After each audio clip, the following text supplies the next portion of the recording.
Hey guys, and welcome back to this channel. In this video I'll be showing you guys how you can make a smooth slow-mo video on CapCut PC. So select your video and you're going to select speed.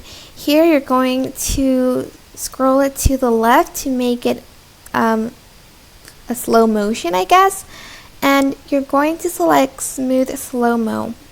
Then after that you are going to select optical flow rather than frame blending, because it's going to give it a better quality. Now this will take a long time depending on the duration of your video. As you can see, mine is at still 1%, but if your video is shorter, I'm just going to delete that and actually make this shorter so you guys can see the end result faster.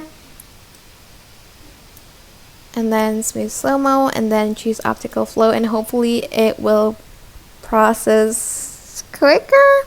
Okay, there, we're at 4% now, and I will be right back when this has finished processing. So I'm just gonna pause this for a bit.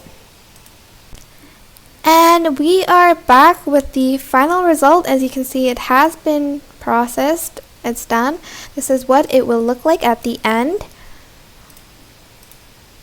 That's it really. I hope this tutorial was helpful for you guys. Don't forget to like, comment, share, and also subscribe to this channel if you haven't done that already. If you have any questions, just leave it in the comment section down below, and I will try my best to answer them all for you guys. And if you think this video was helpful for you guys, please click the thanks button above the description box down below. Thank you so much for watching. Bye!